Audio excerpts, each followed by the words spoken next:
Welcome to part 3 of the lecture on automatic parallelization. So far we have learnt about data dependence relations.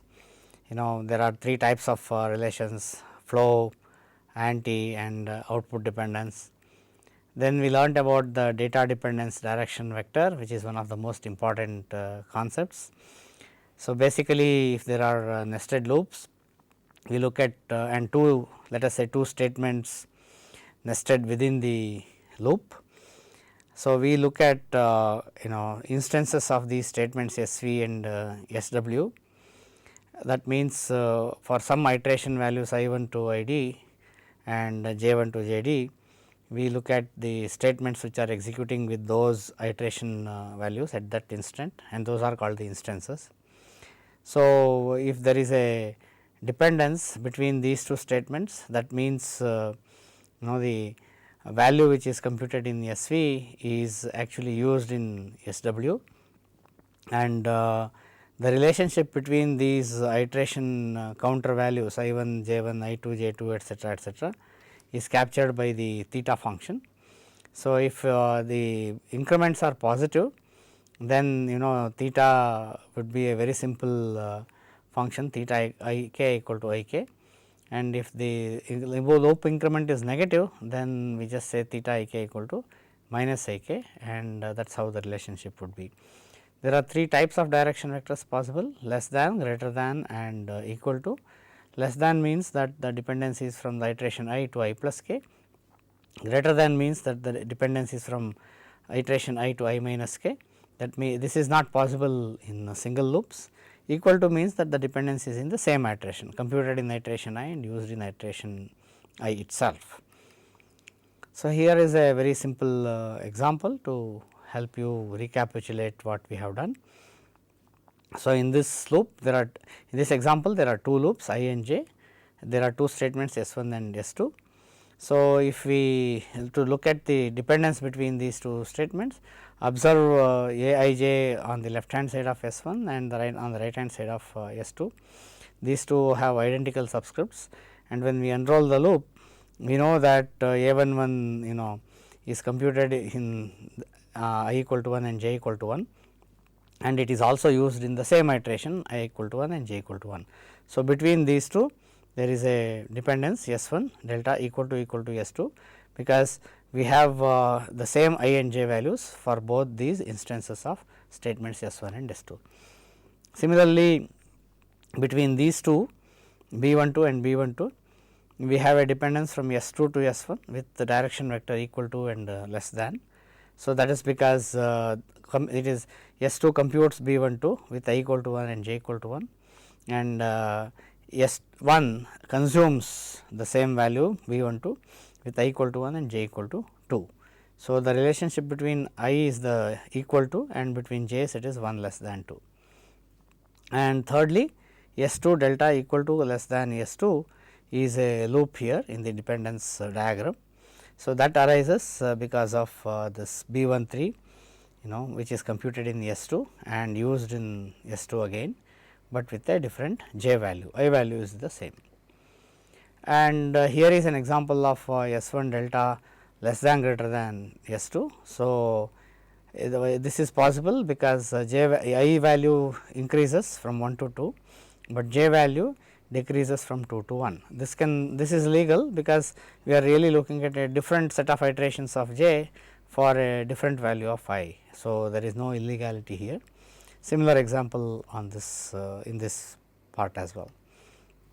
And finally, here is the example which shows that there is a dependence from S 1 to S 2, S 1 to S 2 with delta equal to and less than. So, that is shown here, equal to and less than. So, computed here and used here x 1 2 k, x 1 2 L. So, S 1 and S 2. So, these two actually show that dependence, and similarly this is from S 2 to S 1, A 2 1 L and A 2 1 L. So, this is again delta less than equal to. So, what is computed here is used here. So, these are the examples that we have already looked at. Then we saw the execution order dependence and direction vector. So, basically we are looking at the flow of the program, and if we say that if SV can be executed before SW, then we have SV theta SW, and this execution order dependence is weaker than the data dependence itself. So, that example is here, we will not repeat the example again, and there is a direction vector attached to this execution order dependence in exactly the same way as we attached one to the data dependence itself. Now, not all direction vectors for execution order dependencies are possible. So, we can consider actually the legal execution order direction vectors by looking at the syntax itself. So, here is a very simple example for this particular loop nest, you know, S1 theta equal to less than equal to S2 etcetera are all possible, but S2 theta equal to S1 is not possible for the simple reason, you know, S2 is we cannot reorder the statements at all, you know, this S1 and S2 remain the same. So, we really cannot reorder statements. So, in the same iteration of I and j, we cannot execute S2 first and then S1. S1 theta equal to greater than S2 is obviously not possible, because greater than is a relationship which is valid only when the first one is less than. So, then we looked at the data dependence equation. So, there are two statements SV and W which have the array references x of f I1 to id and x of g I1 to id. So, there is a loop nest of 1 to d, okay. And here we have you know, f I bar is a naught plus k equal to 1 to d sigma a k I k. So, this is just show that the constraint on the form of the subscript is basically that it should be a linear function of the loop indices. Similarly, the second one is also a linear function of the loop indices. So, now we try to find solutions for I bar and j bar for the equation f I, you know, this f I bar equal to g I bar. So, then the dependence equation is satisfied as f I bar equal to f j bar. So, those values of I bar, little I bar and little j bar are the ones we try to find. But when we satisfy that equation, the direction vector relationship must also be satisfied. So, there will be say I 1 less than I 2 etcetera. These are the relationships which will be satisfied. So, we also try to normalize the index. So, that is dealt with here, you know, so that we have an increment of 1, loop bound, loop lower bound as 1 etcetera. The relationship between the loop index variables with the normalized and non-normalized versions is here. This is a fairly straightforward Lk plus Ikn Nk is equal to Ik. So, that is the relationship. With that we modify the equations here, but then, you know, from now on we are just going to assume we will use the now that always the loops are normalized with loop bound, loop lower bound as 1 and the increment as 1. The GCD test we briefly looked at. So, we have a dependence equation a1 x1 plus a2 x2 etcetera an xn, and then the right hand side the other statement would have b1 y1 b2 y2 etcetera bn y1. So, when you know, and the constant values are b naught and a naught. So, if we solve this equation when this is equal to b naught minus a naught, then we have found a solution to the dependence equation. So, this has been shown to have a solution if and only if GCD of a1 to ad and b1 to bd divides b naught minus a naught. So, we will see examples of this now. The GCD test is very quick, but not very effective in practice. We will see that very soon, and it indicates dependence whenever the dependence equation has a solution anywhere, but not necessarily within the region imposed by the loop bound. This is the major problem. So, and when we have a direction vector also available and we want to test for a particular direction, that is possible. Only equal to direction can be tested separately. So, let us say the function gamma psi comma omega is k such that psi k is equal to omega, where omega is one of the direction vectors. In other words, we are trying to pick the component of the direction vector which is equal to omega. That is what this gamma function does. So, when we are testing for a specific direction vector psi, sum of whose directions are equal to, then the above condition what we saw, the GCD condition can be slightly tightened. So, what we really do is pick those components of rather those coefficients which correspond to the equal to value of the direction vector and make that as a k minus b k into n k. The others remain as they are. So, only thing is instead of a k b k etcetera, now we use a k n k b k n k etcetera for the others, and the condition would be modified slightly as the divides b naught minus a naught plus this sigma of k equal to 1 to d b k minus a k l k. So, whereas here we just had GCD of a 1 to a d b 1 to b d divides b naught minus a naught. Here we have a k minus b k into n k, similarly a k n k b k n k for the rest of them, and on the right hand side we have b naught a naught plus the sum of the b k minus a k into l k. So, this even this test is not very effective, and the problem is it requires L k, it requires the direction vector and so on and so forth, but we cannot use such a test so effectively with other combinations of direction vectors, for example, less than etcetera, which can be used only with equal to. So, this is not very useful to us later on. So, let us look at some examples. So, here is a loop a I equal to 1 to 10 do. So, S 1 is a I equal to something and S 2 is dot dot equal to a I. Now, we can see by if you unroll the loop, we see that a 1 equal to a 1, a 2 equal to a 2 etcetera. So, the dependence is within the iteration. Okay. So, it does not go beyond the iteration. So, we have S 1 delta equal to S 2, that is the dependence in this particular loop. So, let us see what the dependence equation is.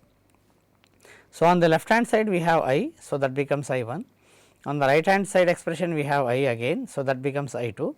So, instead of writing this equal to this, we simply wrote I 1 minus I 2 equal to 0.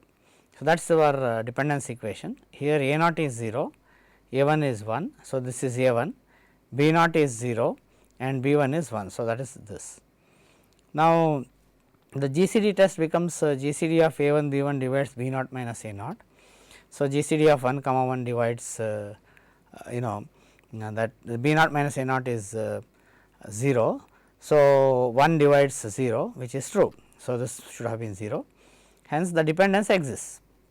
That is what the dependence, the GCD test really tells us. However, the direction vector, the direction of dependence S 1 to S 2 or vice versa, and the type of dependence flow, anti or output, these are not indicated by the GCD test. Okay. So, example number 2.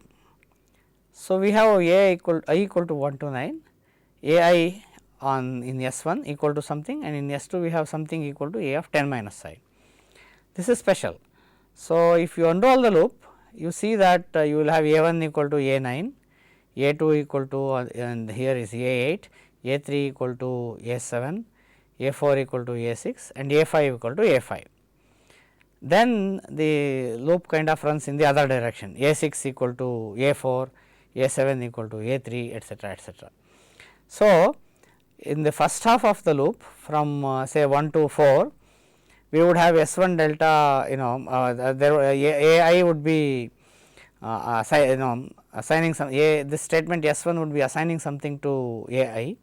So, A 1, A 2, A 3, A 4 etcetera are being assigned, whereas the values of A 9 here on this side we would have A 9, A 8, A 7, A 6 etcetera being read. So, in the first half of the loop we will have S 1 delta whatever is in the middle of the loop, not in the first half of the loop. In the middle of the loop we will have A 5 equal to A 5. So, that dependence will give us S 1 delta equal to S 2. Okay. So, that is where one of these equal to dependencies comes, and then we have assigned and then read, right. So, these two reverse when the loop runs from 6 to 9. So, we get S 1 delta less than S 2 and S 2 delta less than S 1. Okay. So, together in the two halves of the loop we are going to assign and read the same locations. So, that is how S 1 delta less than S 2 and S 2 delta bar less than S 1 come into picture. So, this becomes these two are actually going to cause these dependencies. So, let us see what happens in the dependence equation. I1 plus I2 equal to 10 is the dependence equation. Why? This would be I1, this would be I2 and this is 10. So, I1 equal to 10 minus I. So, that would not be nothing but I1 plus I2 equal to 10, that is the standard form of the equation. A naught equal to 0.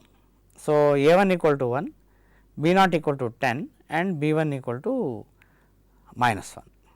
Okay. So, that is this is B1, this is A1. So, this is B naught. Okay. So, A1 equal to 1, B1 equal to minus 1. Now, the GCD becomes GCD of 1 comma minus 1, this and this, okay, divides 10. So, that means 1 divides 10, which is correct. Okay. So, the dependence exists.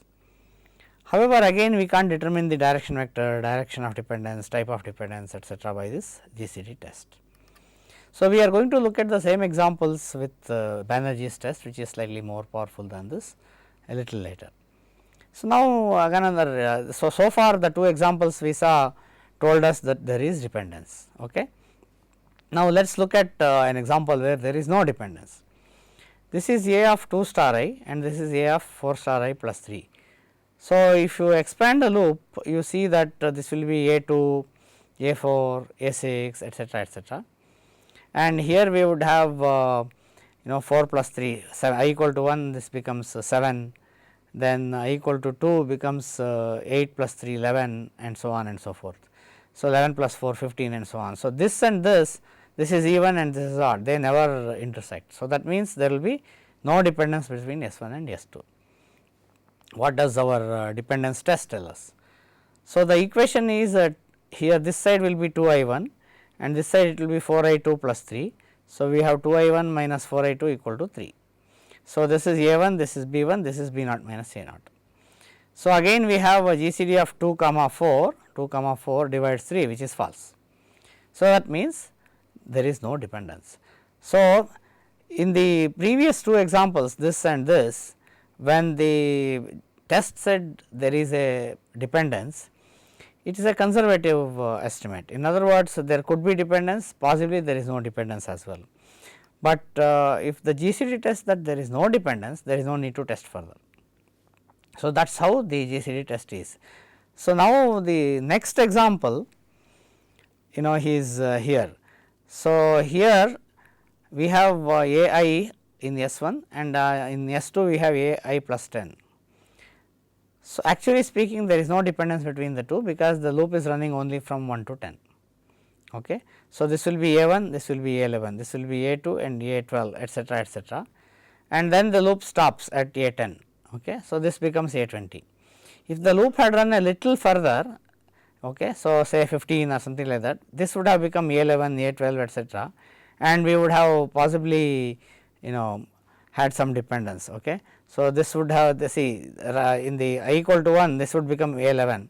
So, we would have computed into A11 in iteration number 11, but since the loop runs till only 10, there is no dependence between S1 and S2.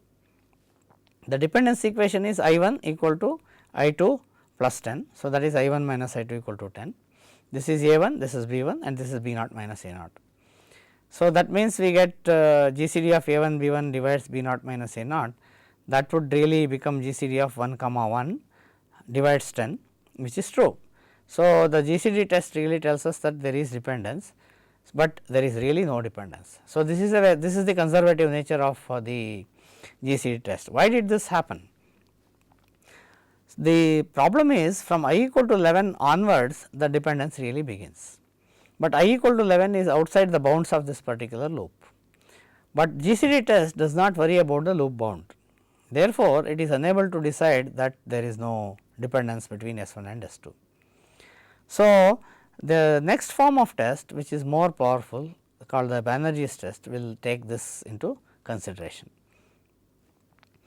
So, what is exactly Banerjee's test? So, let us understand this carefully. To begin with, we must look at some some definitions before we understand the notation and the Banerjee's test. We define what is known as the positive part and negative part of a real number.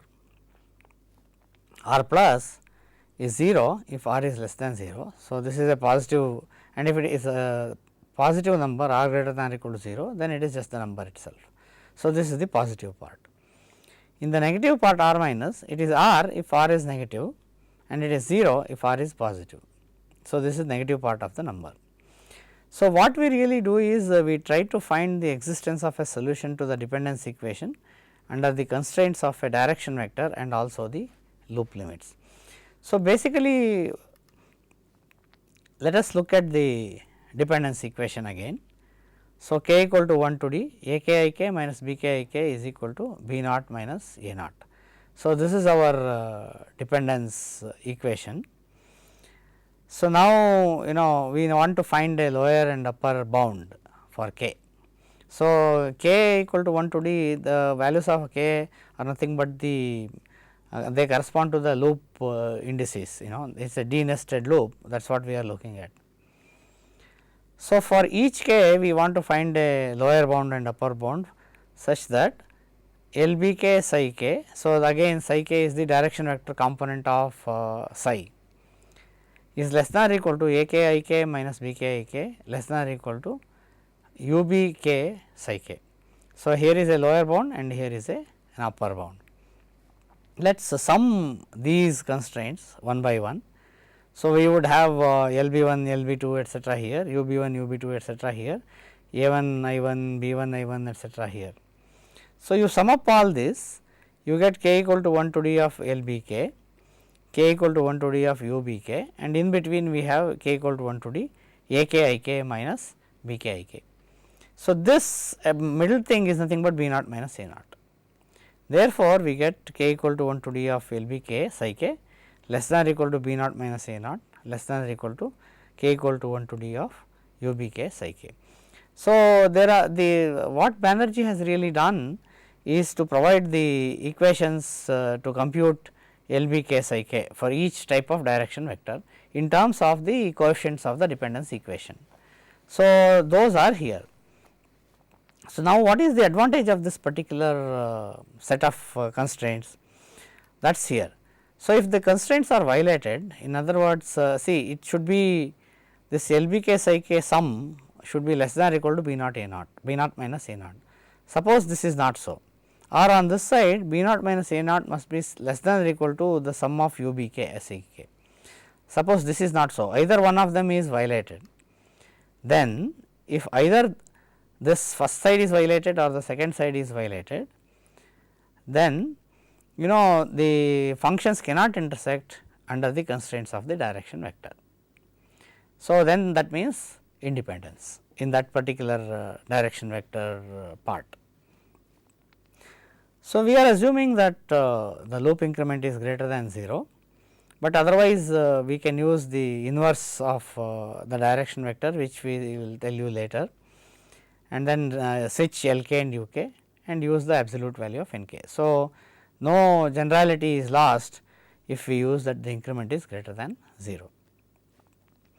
So, if psi k is less than, so that is one of the direction vector components, psi k equal to is the second direction vector component, greater than is the third one, and star is the last. So, for each of these combinations, Banerjee has provided equations to compute LBK. Okay. So, this is LBK less than, LBK, UBK less than, LBK equal to, UBK equal to etcetera etcetera.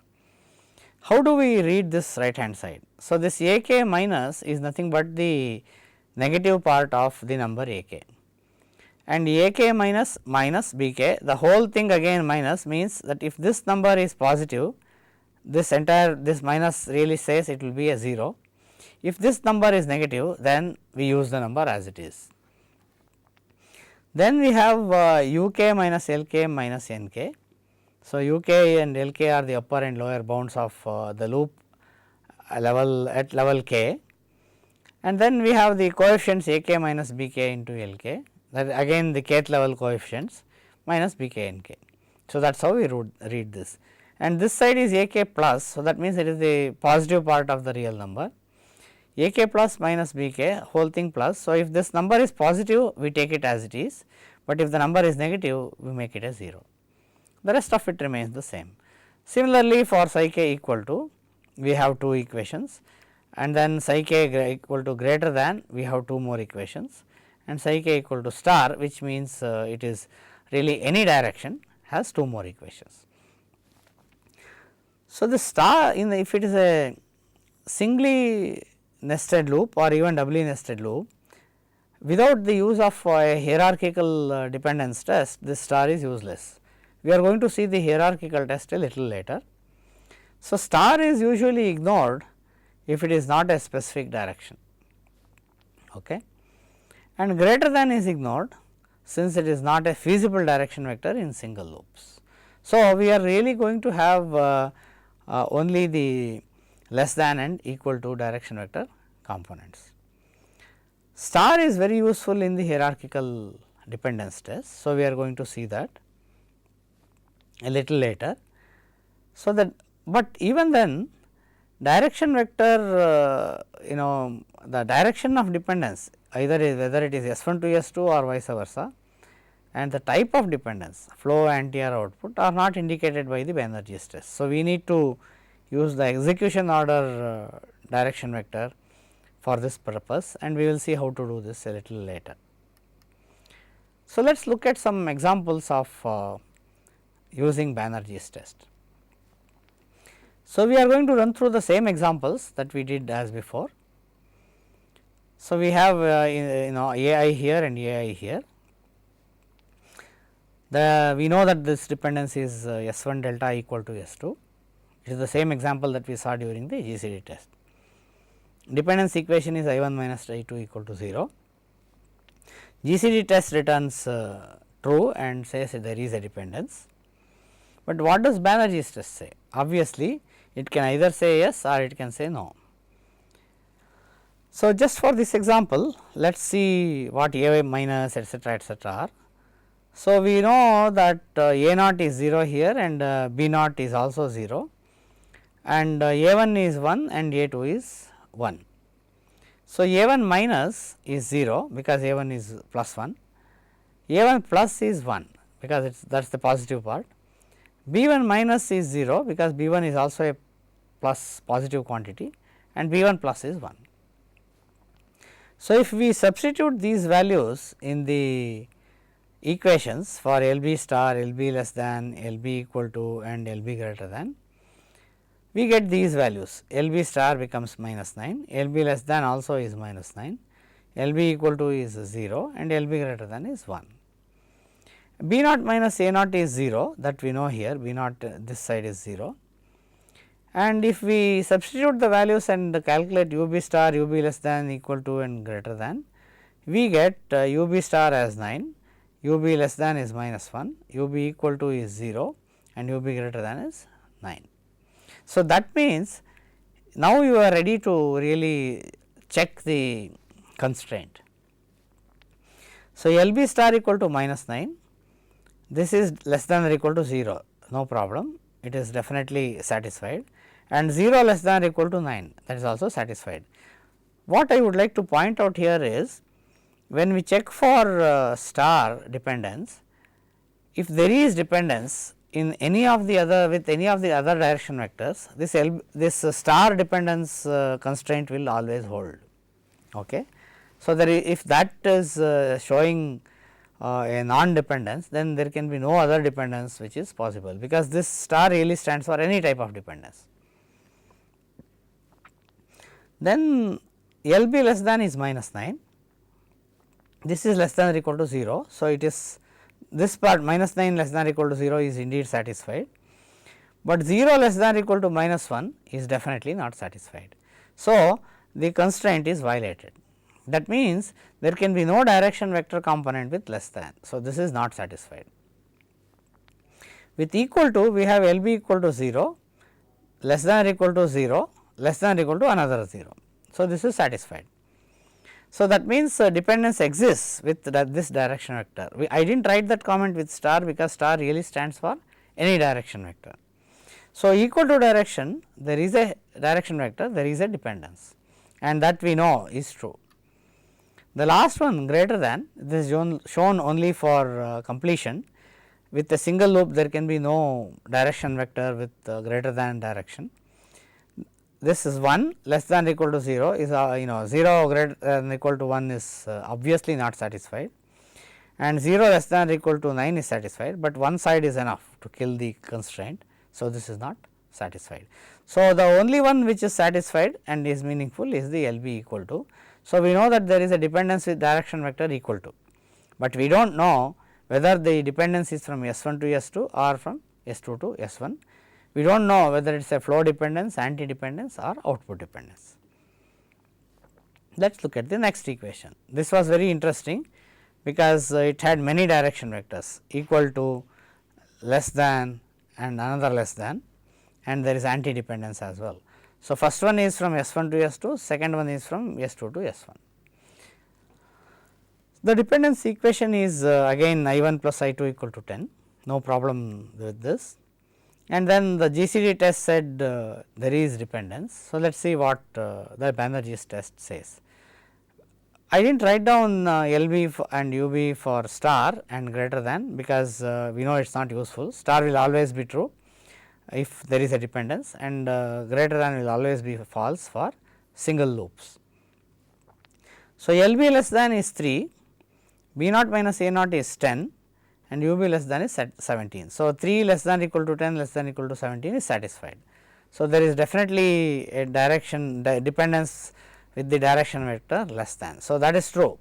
S1 to S2 also there is less than direction vector, S2 to S1 also there is less than direction vector. So, this is correct, but we do not know which one is which, okay, or both are true, but we do not know whether both are true or one of them is true.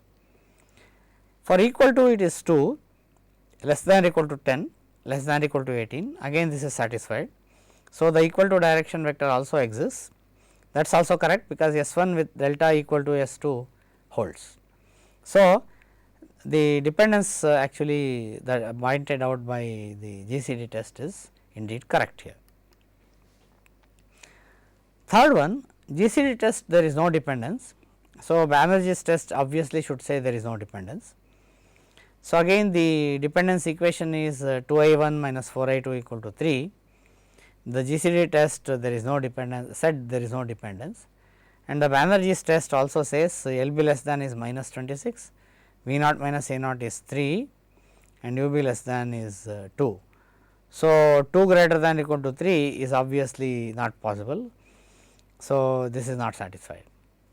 There can be no dependence with direction vector less than. With equal to, this is minus 20, less than or equal to 3, less than or equal to minus 2 is obviously not satisfied. Again there can be no dependence with equal to as well. Star and greater than are not useful, as I told you earlier. Now, this really shows the power of the Banerjee's test. So, AI equal to AI plus 10. So, there is really no dependence between S1 and S2. The dependence equation is I1 minus I2 equal to 10. The GCD test said GCD of 1 comma 1 divides 10. So, there is dependence. So, let us see whether Banerjee's test also says there is dependence, or it says there is no dependence. So, we compute LB less than, that gives us minus 9, B naught minus A naught is 10. So, minus 9 less than or equal to 10 less than or equal to minus 1, obviously not satisfied. So, there can be no dependence with the less than direction vector. With equal to, it is 0, less than or equal to 10, less than or equal to 0 again. So, obviously not satisfied, hence there can be no dependence with equal to and less than either. Star and greater than are not useful as before. So, that means Banerjee's test says there is no dependence possible. The GCD test said there is dependence.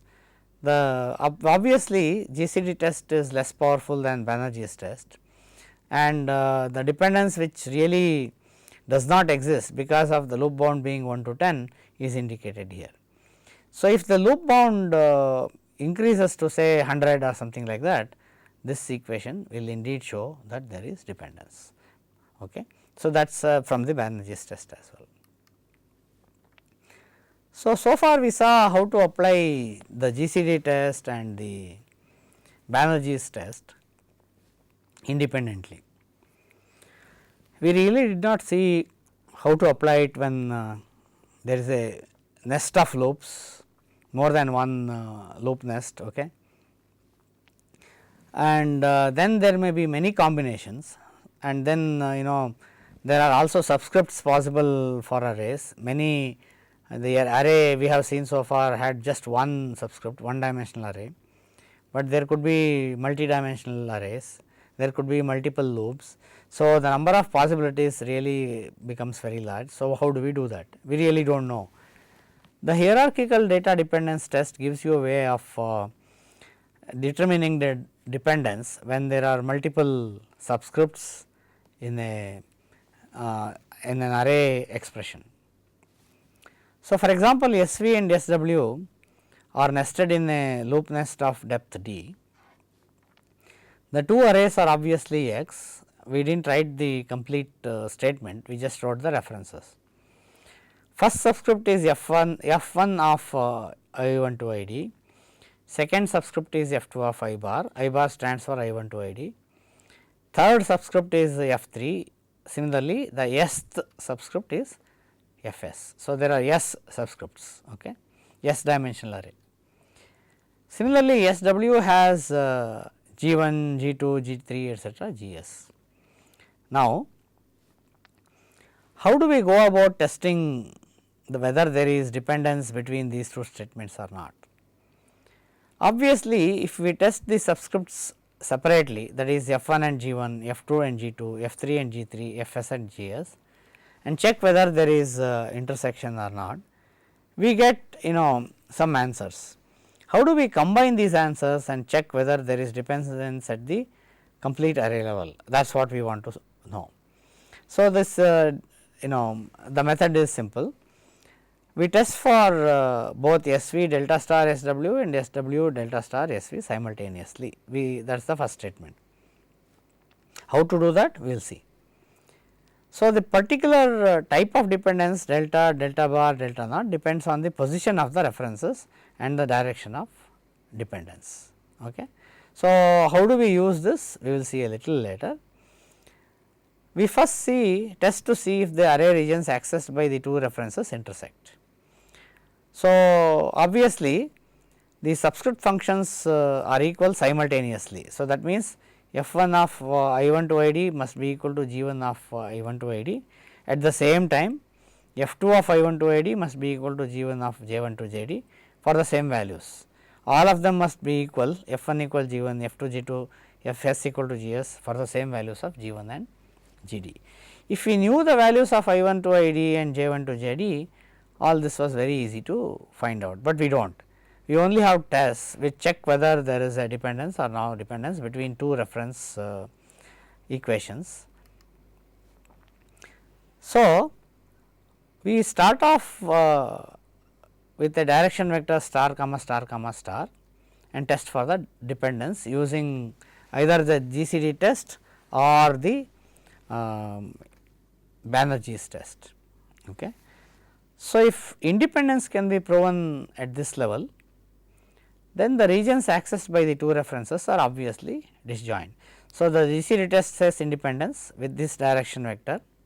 So, that is the one we already studied. What it really tests is if you say GCD of A1 comma B1 comma etc. divides P naught minus E naught, that test is for star comma star. And if it is for Banerjee's test, we know how to compute LB star, UB star and so on and so forth for each one of the direction for the loop bounds, okay, loop variables. So, then the regions accessed by the two references are disjoint. If all of them if this direction vector test gives you independence, everything is the problem is solved. Suppose the test says there is dependence, then one star in the direction vector is expanded to less than, equal to and greater than, and the testing is continued with these three refined direction vectors. So, this is the hierarchical expansion that is done one at a time. Start with star comma star, test at this level using say either the GCD test or the Banerjee's test. If we find that there is dependence, then we expand the left star, less than comma star is tested. So, for this we cannot apply GCD test, we will have to apply only Banerjee's test. So, equal to comma star and greater than comma star. So, if we find that there is no dependence at any one of these stages, for example, this is not a feasible direction vector, first component cannot be greater than in a direction vector, right. Only the second onwards it can be greater than, provided the first component is a less than. So, there is no need to really expand this tree and test for more dependence here. We can simply say this is not possible, prune this tree at this point. But out of these two, if one of them says there is no dependence, the test says no dependence, that tree need not be processed further. But suppose both of them say dependence is present, then we need to actually expand further. This becomes less than, equal to, less than, greater than. This becomes first component is equal, second is less than, equal to or greater than. So, this is again not possible, we know that, okay, but this is possible, all these 5 are possible. So, we need to check for dependences with these direction vectors one at a time using the Banerjee's test, okay, and then see which one returns true and which one returns false. So, now, whatever is returned as true remains and whatever is returned as false just goes away. So, we collect only those dependencies which are returned as true. So, we did this for each subscript, right. Now, we also need to understand how to combine the direction vectors of various subscripts and get one direction vector product. So, that requires the definition of what is known as a product of direction vectors, and if we know that there is no dependence from S1 to S2 for some reason, somehow we know that, then we need to check whether there is dependence from S2 to S1. To do that, we need to compute, suppose we have already computed the direction vector from S1 to S2 and we want to compute now the direction vector from S2 to S1. That requires complement operation on the direction vector. So, the complement operation, we do not have to compute the new direction vector all the way starting with the Banerjee's test. So, what is the complement of a direction vector? Psi is psi 1 to psi d and psi inverse is psi 1 inverse etcetera psi d inverse. How do we compute it? If psi k is less than, psi k inverse is greater than. So, if there is a dependence from S1 to S2 with a less than, then in the complement it will become greater than. If it is equal to, it remains as equal to, greater than becomes less than or equal to becomes greater than or equal to, greater than or equal to becomes less than or equal to, not equal to remains not equal to and star remains star. So, this is how we compute the inverse. So, this will become clear a little later. What about the product of two direction vectors? So, if we have a 2 dimensional array and we compute the direction vectors for each of the subscripts separately, how do we compute the direction vector of the entire reference? We need to take a product of these two dv's.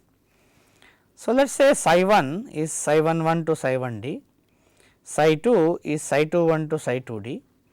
So, psi is psi 1 to psi d, which is defined as psi 1 cross psi 2. So, you just take the cross product of the individuals. How to do that is in the next slide. So, psi 1 1 cross psi 2 1, psi 2 1 2 cross psi 2 2 etcetera, psi d equal to psi 1 d cross psi 2 d, and the cross operator is defined later. So, in the next in this slide, whenever we have a dot, that means it is a null direction element, it is not possible, that is why it is null, and whenever we reach a null, that means there is no dependence.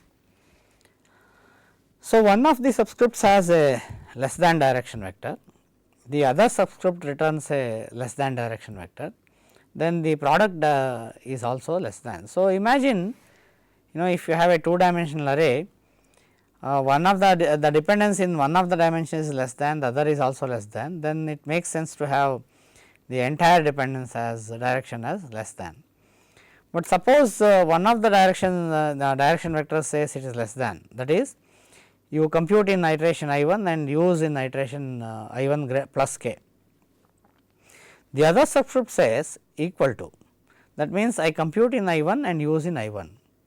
So, obviously, there is a difference of opinion between these two direction vectors, and when we take a product it would yield a null, that means no dependence is possible. Similarly, less than and greater than would give a null, less than and less than or equal to will give a less than, okay. Less than and greater than or equal to will give a null, etcetera, etcetera, etcetera. With the not equal to and star, you just get less than. So, that is how the direction vectors are really computed. With equal to, we have just one, with with another subscript also being equal to, we get equal to, otherwise less than or equal to we get equal to, greater than or equal to we get equal to, not equal to will give a dot, and star gives an equal to. So, this is how we compute the product of direction vector. Now, what? Compute the, so what is the data dependence direction framework?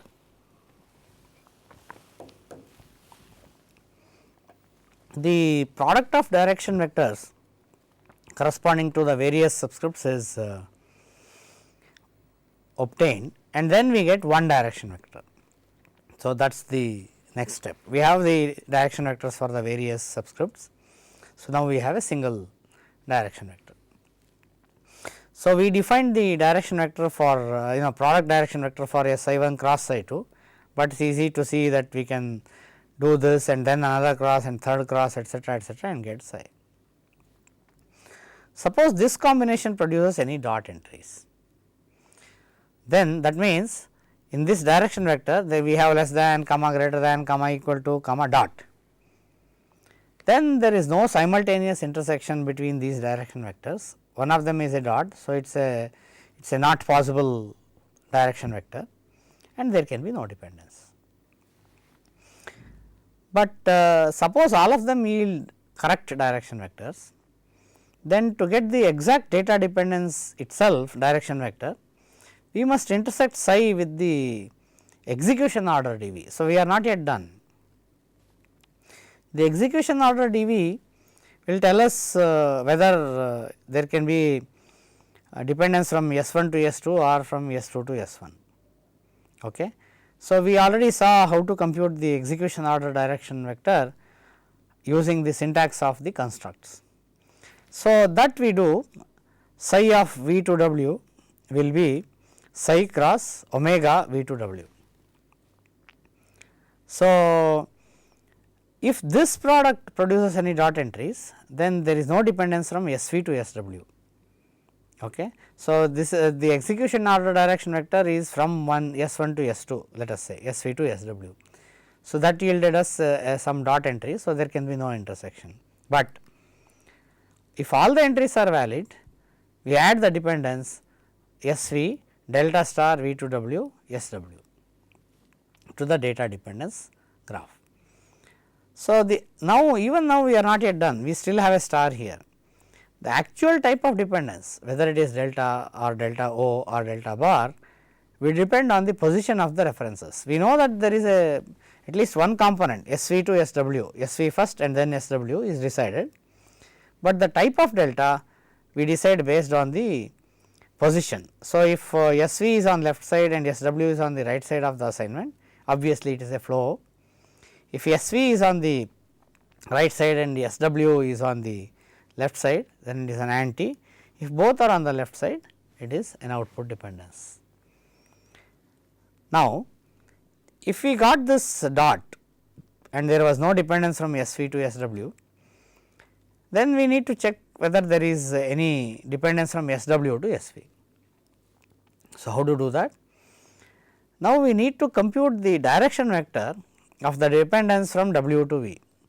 So, this is where the inverse comes into picture. So, we take the inverse of the original and then multiply it with omega of W to V. Okay. So, this is the direction vector from W to V. This is the inverse of the original direction vector. So, now we are computing the dependences from SW to SV.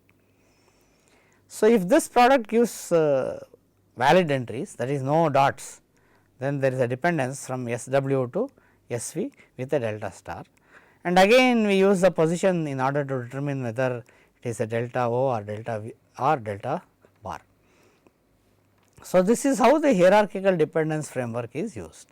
So, let us look at an example. Here is a nested program, I equal to 1 to 10 do, j equal to 1 to 10 do. So, there are two subscripts for this array, a I plus 1 comma j, and this side is a I comma j plus 1. Very simple reference. The first dimension uses only I, second dimension uses only j. The next example we see will combine both of them. So, the dependence equations for the two subscripts I 1 plus 1 equal to I 2 is I 1 minus I 2 equal to minus 1, j equal to j plus 1 becomes j 1 minus j 2 equal to 1. Both these must be simultaneously satisfied in order for the dependence to exist. So, GCD test with both equations returns true. So, these things we have seen before, simple equations, and hence dependence exists. So, now we need to apply the dependence framework along with Banerjee's test and determine the direction vector.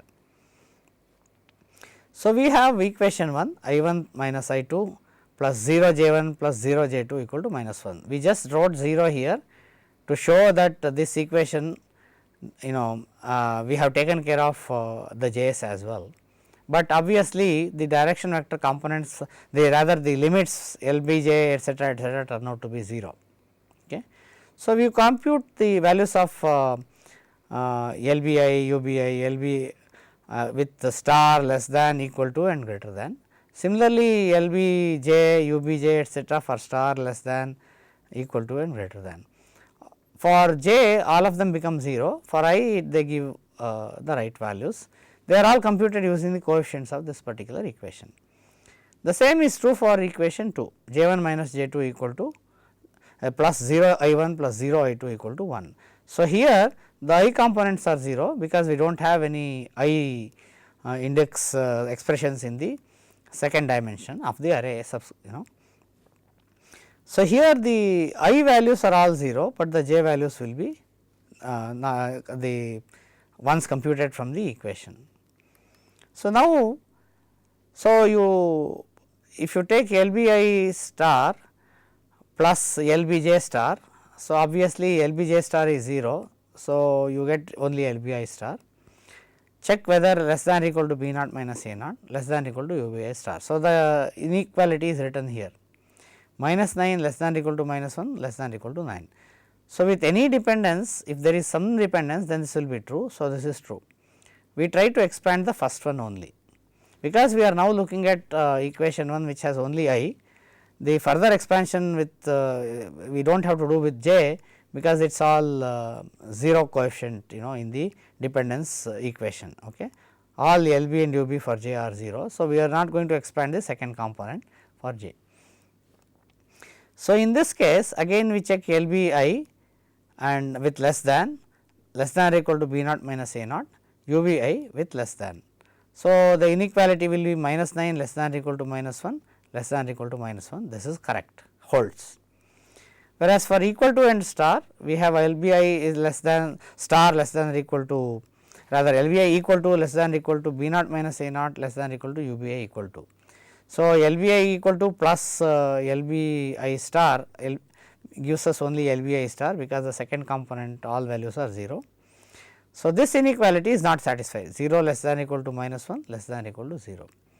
The third inequality with respect to greater than, which will obviously not be satisfied because the first component is greater than 1 less than or equal to minus 1 less than or equal to 9, this is not satisfied.